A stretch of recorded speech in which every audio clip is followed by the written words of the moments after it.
Math study में आपका स्वागत है। आज हम लोग द्विघात समीकरण के कुछ ऐसे कंसेप्ट को देखेंगे जिस कंसेप्ट से परीक्षा में निश्चित तक क्वेश्चन रहता है। यह ऐसा कंसेप्ट है जो परीक्षा में आपका क्वेश्चन बनाएगा, परीक्षा में आए क्वेश्चन को आप आसानी से सॉल्व कर सकते हैं। तो पहले हम लोग समझ सकते हैं जे क्या कंसेप्ट है वह, उसके बारे में चर्चा कर देते हैं। तो पहला कंसेप्ट में यह ध्यान रखना होगा कि द्विघात समीकरण होता क्या है। तो द्विघात समीकरण क्या होता है, तो जो समीकरण इस फॉर्म में रहता है, यानी ax² + bx + c, मतलब ऐसा समीकरण जिसके चर का घात 2 हो, वैसा समीकरण जिसके चर का घात 2 हो वह द्विघात कहलाता है। फिर से सुन लीजिए, वैसा समीकरण जिसके चर का घात 2 हो वह द्विघात कहलाता है। तो देखिए x चर है, इसका घात कितना है, 2 है, तो इसको हम लोग कहेंगे द्विघात। वैसा समीकरण जिसके चर का घात 2 हो वह द्विघात समीकरण कहलाता है। अब द्विघात समीकरण से जुड़े कुछ पॉइंट को हम नोट कर देते हैं, बता देते हैं। अगर द्विघात समीकरण है तो इसका अगर विवेचक पूछे, देखिए विवेचक पूछे, विवेचक या विविक्तर पूछे तो इसको डी से सूचित करते हैं। विवेचक या विविक्तर को किसे सूचित करते हैं, डी से, और इसका फॉर्मूला होता है b² - 4ac। विवेचक d बराबर या विवेक्तर d बराबर फॉर्मूला होता है b² - 4ac। अब फिर एक और होता है, अगर इससे मूल पूछा जाए, मूल बताइए, तो मूल होता है -b ± √b² - 4ac/2a। यह होता है, या इसको ऐसे भी कह सकते हैं, मूल बराबर होता है -b ± √d/2a। ये दोनों कंसेप्ट मूल का है। तो यही b² - 4ac के बदले आप d लिख सकते हैं, इसलिए यहाँ d लिख दिया गया है। अब देखिए ये आपका एक कंसेप्ट है। पहला है, अगर किसी चर का घात 2 हो तो वह द्विघात कहलाता है। विवेचक, इसमें एक पद आता है विवेचक या विविक्तर, तो उसका फॉर्मूला d बराबर होता है b² - 4ac। अगर मूल बताना हो तो मूल का फॉर्मूला होता है -b ± √b² - 4ac/2a। यह a है, 2a। फिर होता है, इसको ऐसे भी लिख सकते हैं -b ±√d/2a। ये एक कंसेप्ट हो गया। अब उसके बाद हम लोग मूल से जुड़े कुछ और कंसेप्ट को देखते हैं। जैसे मूल का मान ज्ञात करना है और मूल की प्रकृति बताना हो तो कैसे बताएंगे। तो मूल की प्रकृति बताना हो तो कैसे बताएंगे। तो मूल की प्रकृति मतलब नेचर, किस नेचर का होता है। तो देखिए एक नंबर में इसके बाद ध्यान रखिए, अगर d का मान 12 हो 0 से, अगर d का मान 12 हो 0 से, तो मूल का प्रकृति होता है, यह जो होता है यह वास्तविक और असमान होगा। एक नंबर पॉइंट याद रखिए, मूल की प्रकृति में क्या बताया गया है, अगर d का मान 0 से 12 हो तो वह वास्तविक और असमान होगा। मूल की प्रकृति में ध्यान रखना है। मूल की प्रकृति में एक नंबर पॉइंट क्या होता है, d का मान यदि d मतलब विवेचक का मान यदि 0 से 12 है तो उस स्थिति में यह वास्तविक होगा और असमान होगा। और जब वास्तविक और असमान होगा तो इस कंडीशन में मूल निकलेगा। यदि d का मान 0 से 12 होगा तो वास्तविक और असमान होगा, और इस स्थिति में इसका मूल आप निकाल सकते हैं। तो मूल निकालेंगे तो मूल का मान क्या होगा, तो होगा -b ± √b²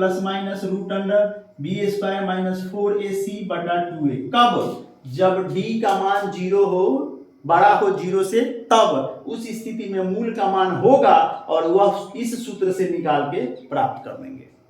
ध्यान रहे, मूल की प्रकृति में जब d का मान 0 से 12 हो तो मूल का मान निकलेगा और वह इस फार्मूला से निकलेगा। मूल का मान जो होगा इस फार्मूला से निकलेगा। अब इसका दूसरा कंसेप्ट देखते हैं। जो मूल का मान, अब यहां से देखिए, यदि d का मान यदि 0 के बराबर हो, d का मान, दूसरा कंसेप्ट देखते हैं, d का मान बराबर हो 0 से, तो इस स्थिति में जब d का मान 0 हो, बराबर हो 0 से, तो यह वास्तविक और बराबर होगा। कब, जब d का मान बराबर हो 0 से, तब उस स्थिति में वास्तविक होगा और बराबर होगा। तो मूल का मान, यहां भी मूल का मान निकलेगा, यहाँ भी मूल का मान निकलेगा, तो यहाँ मूल का मान होगा -b/2a, -b/2a 2 बार हो जाएगा। यह b का मान इस यह होगा, आपको निकालने की आवश्यकता नहीं, डायरेक्ट हो जाता है -b/2a, -b/2a। कब? जब d का मान 0 से बराबर हो 0 के, तब अगर d का मान 0 हो, बड़ा हो 0 से, तो ये फार्मूला लगा के निकालेंगे, -b मूल का फार्मूला लगा के निकालेंगे। लेकिन यदि d का मान 0 के बराबर आ जाए तो उस स्थिति में मूल वास्तविक और बराबर होगा, और मूल का मान जो होगा -b/2a, -b/2a इस फॉर्म पे निकाल देंगे। तीसरा कंसेप्ट देखिए इसका, अगर d का मान छोटा हो 0 से तो यह वास्तविक नहीं होगा, वास्तविक नहीं होगा, और जब वास्तविक नहीं होगा तो उसका मूल नहीं निकलेगा, मूल का मान भी नहीं होगा, मूल का मान भी नहीं होगा। परीक्षा में ध्यान रखिएगा, पूछेगा ये मूल का कब मान नहीं होता है, तो जब d का मान 0 से छोटा होता है, तब d मतलब विवेचक, जब विवेचक का मान 0 से बड़ा हो तो मूल का मान होगा, और यह इस फॉर्मूला से होगा। जब d का मान यानी विवेचक का मान 0 के बराबर हो तो वास्तविक और बराबर होगा, उस स्थिति में -b/2a से हो जाएगा। अगर d का मान 0 से छोटा हो तो वास्तविक भी नहीं होगा, और उस स्थिति में उसका हल भी हम लोग नहीं ज्ञात करेंगे। अब इसका कुछ क्वेश्चन हम लोग देख लेते हैं, एक क्वेश्चन देखते हैं, तब जाके क्लियर हो जाएगा ये कैसा रहेगा और किस तरह से हम मूल की प्रकृति ज्ञात करेंगे और उसका हल ज्ञात करेंगे। देखिए एक क्वेश्चन लेते हैं, किताब का एक क्वेश्चन है आपका, किताब का क्वेश्चन है आपका 4x² + 4x + 1 आपका क्वेश्चन है। दो क्वेश्चन है, पहले हम लोग देख लेते हैं 6x² - 11x + 3। एक यह क्वेश्चन देखते हैं, एक नंबर क्वेश्चन 6x² - 11x + 3 बराबर 0। देखिए अगर या इस क्वेश्चन में द्विघात बहुपद कहेगा तो 0 बराबर नहीं होगा, बराबर 0 को नहीं करेंगे तो बहुपद, 0 के बराबर कर देंगे तो समीकरण।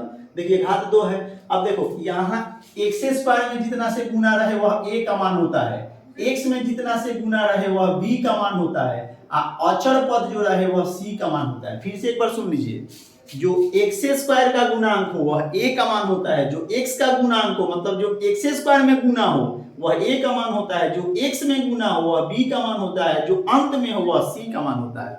अब यहाँ से इसका d का मान निकालिए, यानी विवेचक का मान निकालिए। तब विवेचक का फॉर्मूला होता है b² - 4c।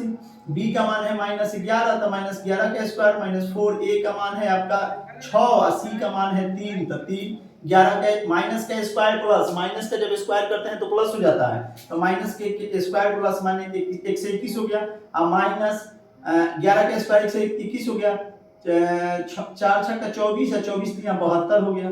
अब 121 में से 72 गया तो कितना होगा 49 हो जाएगा। अब देखिए तो d का मान बड़ा आ गया कि नहीं 0 से, 49 0 से बड़ा है ना, तो d का मान 0 से बड़ा हो गया।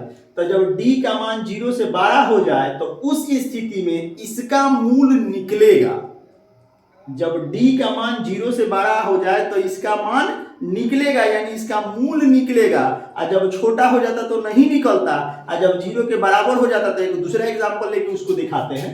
पहले अब देखिए इसका मूल निकालेंगे, तो मूल का मान क्या होगा, मूल का मान क्या होगा, तो फॉर्मूला है -b, तो -b का मान कितना है -11, तो -11 प्लस माइनस रूट अंडर ये d का मान कितना है 49, तो 49/2, a का मान कितना है 6 है, 6 है तो 6 लिखिए, माइनस गुने माइनस प्लस हो गया 11 प्लस माइनस ये 7/6 दूना 12, एक बार जोड़ के साथ लिख लेंगे, एक बार घटाव के साथ, यानी 11 + 7/2, एक बार हो जाएगा 11 - 7/2, तो 11 और 7 18, 18 में 2 से भाग देंगे तो 9, 11 में से 7 गया, 7 4 11 4, और 4 से 2 कटेंगे तो 2, यह आपका आंसर हो गया।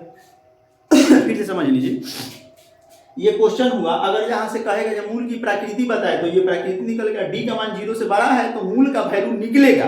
कब निकलेगा, जब बड़ा से बड़ा वैल्यू दिखा दे तब। अब मूल कैसे निकलेगा, तो इस तरह निकाल के दिखा दिए हैं। अब देखिए मूल का मान कब मूल नहीं निकालेंगे और मूल का मान निकल जाएगा, उसके लिए क्या है, d का मान 0 होना चाहिए। d का मान जब 0 हो जाएगा तो उस स्थिति में मूल का मान निकालेंगे नहीं हल करके, उसका मूल हो जाएगा।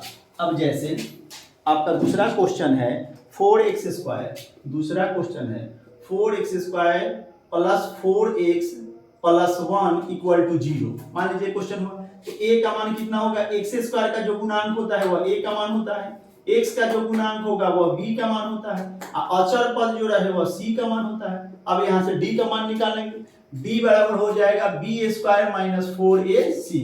अब b का मान देखिए कितना है, 4 है, तो 4 का स्क्वायर घटाओ 4, a का मान 4 और c का मान 1। अब 4 का स्क्वायर कीजिएगा तो आपका होगा 16 माइनस 16 इक्वल टू 0। अब देखिए d का वैल्यू 0 के बराबर आ गया। अब यहाँ मूल निकालने की आवश्यकता नहीं है, डायरेक्ट फॉर्मूला लगाएंगे, मूल का मान निकालेंगे। कैसे निकालेंगे, तो माइनस b बटा 2a, यही ना फॉर्मूला बताया है, माइनस b बटा 2a। मूल नहीं निकालेंगे, डायरेक्ट इस पे सेट कर देंगे। तो माइनस का माइनस, b का वैल्यू 4 है तो माइनस 4 बटा 2, a का मान भी 4 है तो 4, फिर माइनस 4 फिर 2 गुना a का मान 4 है तो 4, 4 से 4 कट गया, हो गया माइनस 1 बटा 2 माइनस 1 बटा 2।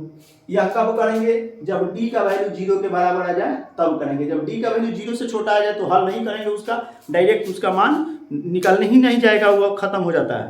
अब एक अलग क्वेश्चन लेते हैं जो हमेशा कई बार परीक्षा में पूछ चुका है। क्वेश्चन को लिखते हैं पहले। क्वेश्चन आपका है जे p के किस मान के लिए, परीक्षा का क्वेश्चन है, बहुत बार पूछा हुआ है, इस बार भी पूछेगा। p के किस मान के लिए, किस मान के लिए, p के किस मान के लिए p x square minus 5x, p x square minus 5x, p x square minus 5x plus 3 बराबर 0, 0 के मूल बराबर होगा, के मूल बराबर होगा। इस टाइप का क्वेश्चन निश्चित आपके पेपर में रहेगा। ये VVI क्वेश्चन है, ये आपके पेपर में निश्चित रहेगा क्वेश्चन। तो देखो आपका सवाल क्या है, हल इसका ज्ञात करते हैं। px square minus 5x plus 3 बराबर 0। a का वैल्यू कितना है p, b का वैल्यू कितना है माइनस 5 और c का वैल्यू कितना है 3। क्वेश्चन पढ़ते हैं, कह रहा है कि मूल बराबर होगा। तो मूल बराबर किस कंडीशन में होता है, जब d का वैल्यू 0 के बराबर आ जाए तो इसका मतलब पहले इसमें हमको d निकालना पड़ेगा। तो d का फॉर्मूला क्या होता है, b square minus 4ac। b का वैल्यू कितना है माइनस 5, तो माइनस 5 का स्क्वायर गुना 4, 4 a का मान है p और c का मान है 3, 5 का स्क्वायर 25, 4 3 12 p हो गया। अब कंसेप्ट क्या कर रहा है कि मूल बराबर होगा। तो मूल बराबर कब होता है, फॉर्मूला कहता है d बराबर 0। यहाँ क्वेश्चन परीक्षा में बदल सकता है, लेकिन ये कंसेप्ट निश्चित पेपर में रहेगा। d का वैल्यू हो गया आपका 25 माइनस 12p बराबर 0। अब 12p को माइनस है उधर भेज दीजिए, प्लस हो जाएगा, यानी 25 बराबर 12p, यानी p बराबर हो गया 12 से गुना है भाग हो जाएगा 25 बटा 12। ये आपका आंसर होगा। अब एक और क्वेश्चन देखते हैं जो पेपर में कई बार पूछ चुका है, इस साल भी वही क्वेश्चन पूछेगा। उसी को फिर एक बार देख लेते हैं, बहुत इंपॉर्टेंट क्वेश्चन है। देखते हैं क्वेश्चन क्या है। क्वेश्चन आपका है जे बच्चों की एक पार्टी में, क्वेश्चन लिखते हैं, इसके बाद क्वेश्चन है बच्चों की एक पार्टी में। क्वेश्चन है बच्चों की एक पार्टी में प्रत्येक को एक उपहार दिया।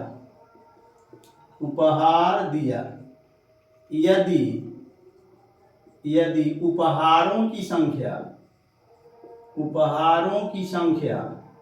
132 हो तो बालकों की संख्या बताइए। तो बच्चों की संख्या बताइए, ये क्वेश्चन कई बार पूछ चुका है पेपर में। अब देखिए क्वेश्चन को हल कैसे करते हैं। हमको निकालना है बच्चों की संख्या, तो मान लेंगे, माना कि बच्चों की संख्या बराबर, बच्चों की संख्या को हम x मान लेंगे। तो उपहारों की संख्या बराबर क्या होगा, इसको समझा देते हैं पहले। जैसे देखिए, अगर एक बच्चा है तो ये इसको एक उपहार देगा और यह इसको उपहार देगा, तो उपहारों की संख्या कितना हो गई, 2। अगर 3 बच्चा है, सपोज कीजिए एक ए है, एक बी है, एक सी है, 3 बच्चा है, तो यह इसको उपहार देगा और यह इसको उपहार देगा, तो 2 उपहार हो गया। यह इसको देगा और यह इसको देगा, तो 4 हुआ।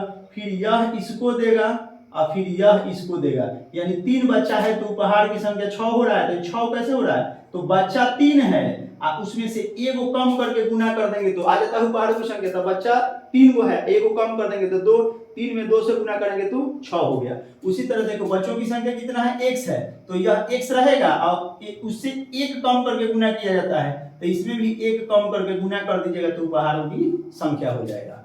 अब प्रश्न कह रहा है, प्रश्न से उपहारों की संख्या दिया कितना है, उपहारों की संख्या दिया है आपका 132 दिया है, तो उपहारों की संख्या आपका आया है x × x - 1 और ये किताब में दिया है 132, तो इसको लिखेंगे 132।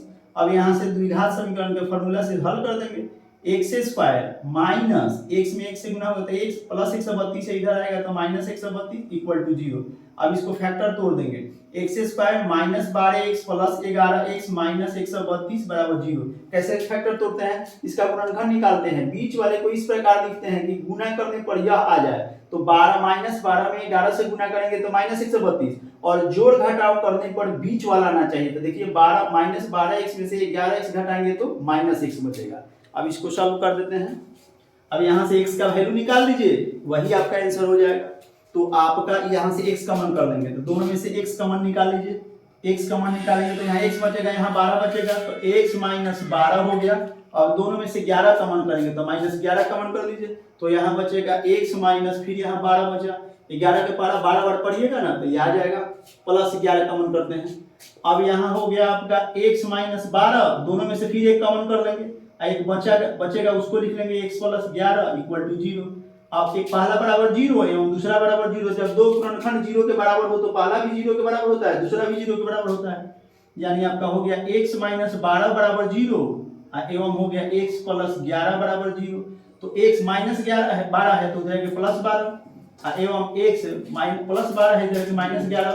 अब x का मान आ गया 12 और 1 हो गया माइनस 11। देखिए कभी भी संख्या निगेटिव नहीं होता है, देखिए x की संख्या यहाँ निगेटिव दिखा रहा है, तो कभी भी संख्या निगेटिव नहीं, कहिएगा मेरे पास माइनस 12 को पान है, मेरे पास माइनस 12 को उपहार है, कभी बोलिएगा नहीं बोलिएगा। तो x का मान पॉजिटिव हो गया, x बराबर 12। तो बच्चों की संख्या बताना है, तो बच्चों की संख्या का मान कितना हो गया, 12 हो गया, 12 को बच्चों की संख्या हो गया। देखिए ये सब परीक्षा से दृष्टिकोण से बनाया गया है, परीक्षा में कई बार क्वेश्चन पूछ चुका है और इस बार भी क्वेश्चन पूछेगा, और हम प्रत्येक दिन आपके लिए एक बेहतर वीडियो, एक बेहतर क्वेश्चन के साथ प्रस्तुत आएंगे, आपको बताएंगे कि परीक्षा आपका कैसे निकलेगा, कैसे अच्छे मार्क्स आएगा। इसके लिए आपको प्रत्येक दिन वीडियो देखना होगा, प्रत्येक दिन मेरे वीडियो से बने रहना होगा, और इसके लिए आपको मेरे चैनल को सब्सक्राइब करना होगा और सब्सक्राइब करके बेल आइकन की घंटी बजा दीजिए, प्रत्येक दिन नोटिफिकेशन आपके पास चला जाएगा। और आपको यह वीडियो अच्छा लगता है ना, आपको देखने में अच्छा लगता है ना, जो सर अच्छा पढ़ाए हैं, इसके लिए आपको लाइक करना होगा ताकि मेरा मनोबल बढ़े। धन्यवाद।